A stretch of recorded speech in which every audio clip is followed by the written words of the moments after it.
Dragi gledatelji, u nastavku emisije bavimo se kazalištem. Dvije nove premijere u dva kazališta, a poveznica malograđanština.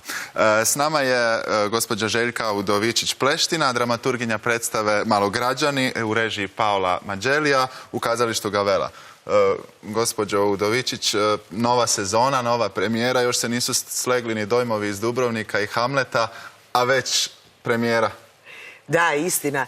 Doduše, mi smo probe za Malograđane započeli da bismo što uspješnije radili Hamleta, tako je, još u 5. mjesecu, tako da smo sada samo nastavili i evo čekaju nas dva zadnja, dva ključna dana i preksutra. Prva proba 13. svibnja 2019. nastavak rada 28. kolovoza 2019. premijera 4. listopada. I da hoću, nisam mogla slagati. S Mađelijem radite već dugi niz godina. Dođe li do nekog zasićenja ili je sve okej? Pa zapravo moj kazališni put je i počeo s Paolom Mađelijem, tako da mi doista radimo jako dugo zajedno. Preko 30 godina. Ne trebate onog terapeuta za savjetovanje, ne? Naravno da treba.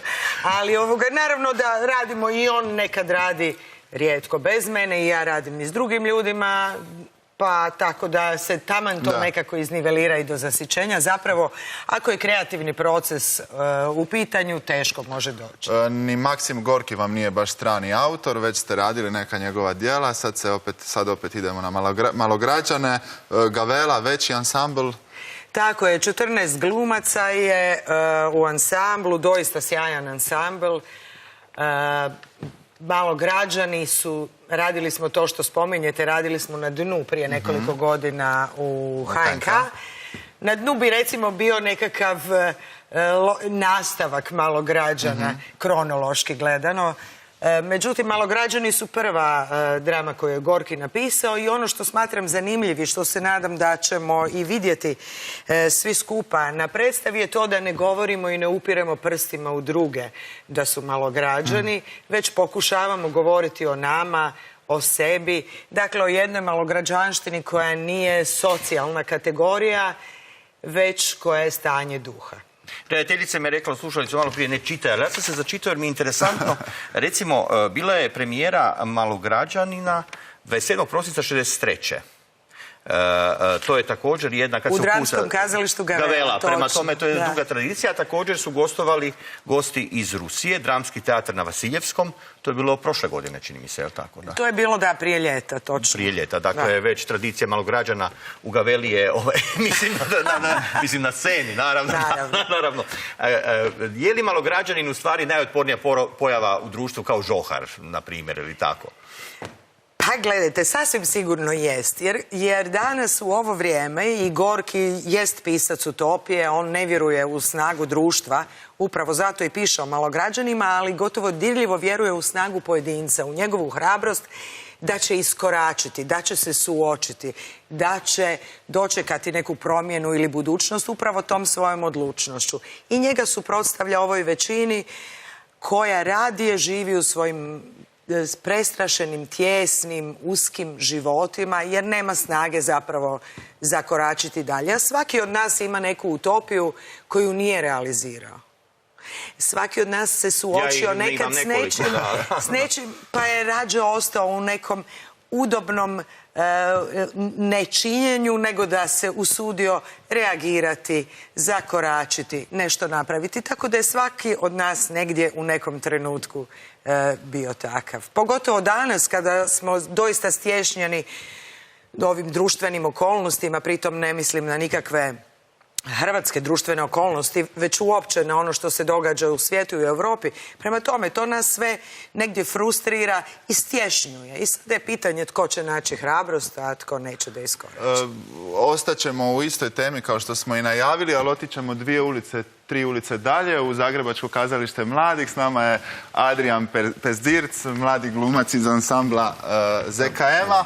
Adrian, ansambl ZKM-a, ali i europski ansambl u posljednjih nekoliko mjeseci, ako se ne varam. Da, evo dolazimo sa svojom 3. premijerom. Europski ansambl je projekt koji je Zagrebačko kazalište mladih u suradnji sa Schauspiel Stuttgartom i Novim teatrom iz Varšave u iduće 2 godine osnovala ansambl 6 glumaca iz 3 različite zemlje. I evo, nakon Stuttgarta i Varšave došli smo u Zagreb napraviti svoju 3. premijeru sa grčkim redateljem Anestisom Azazom.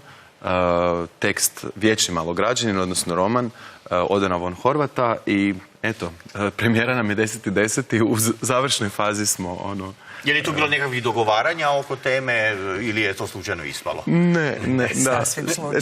Da, mislim da je nekakva klima u kojoj smo svi skupa, da je zapravo to potentan materijal za uopće raditi. Siguran sam da u našem nekom slučaju, s obzirom da smo svi generacija 90-ih unutar ansambla, da je neki pogled na cijelu situaciju možda drugačiji nego što je to s vaše strane u Gavelli. Možda je isto, ne znam, ali eto, da.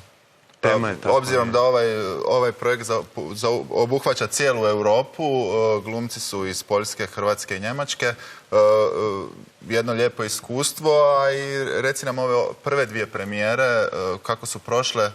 Pa super, zapravo ideja cijelog ansambla je propitivanje teme utopija. Tako da smo se bavili zapravo sa prvom premijerom Imaginary Europe sa Oliverom Frljićem u Schauspiel Stuttgart, a u Varšavi smo sa poljskom redateljicom Anom Smolar radili predstavu inspiriranoj Erasmusom, odnosno Erasmusom Rotterdamskim, gdje smo isto zapravo humanizam kao takav pokušali secirati, vidjeti zapravo gdje smo kao društvo pogriješili i kako te neke stvari ispraviti.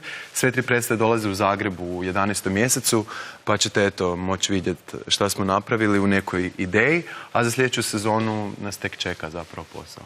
Nekad je biti malograđanin, evo sad se prisjećam filma Imam dvije mame i 2 tate našeg glasovitog Kreše Golika, znači li imati bolji auto, ići, ne znam, vikendom na izlet, na klet, na vikendicu i tako dalje. Kakva je danas malograđanština? Recimo, danas imamo te društvene mreže. Kako se tamo može one detektirati i prepoznati? Pitanje za oboje, naravno.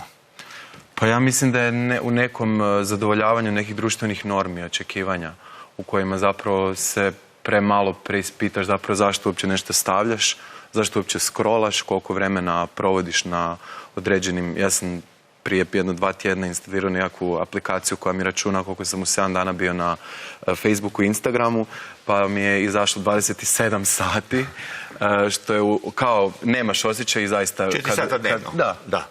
Što je po 5 minuta zapravo nekako logično kroz dan koliko puta ga otvoriš i proskrolaš i koliko količinu nekog neprofiltriranog smeća uneseš na toj nekoj dnevnoj bazi bez da si uopće promislio šta to je. Tako da mislim da zadovoljavanje nekakvih normi, očekivanja i kako da kažem, kako želiš da te drugi percipiraju i što bi zapravo trebali vidjeti od tebe. Strašna potreba da se uklopiš, da se ne ističeš, da nisi odlučan, da nisi... Bolje imati utopiju, pokušati propasti, slažem se. Hvala vam lijepa da vi gosti na savjetu. Cijenjeni gledatelji, to je bila još jedna emisija Kultura s nogu. Bićemo s vama ako to želite. Mislim, mi ćemo biti svakom slučaju ovdje i iduće srijede. Hvala vam lijepa i doviđenja. Hvala vama i ja se vidim s vama za 2 tjedna.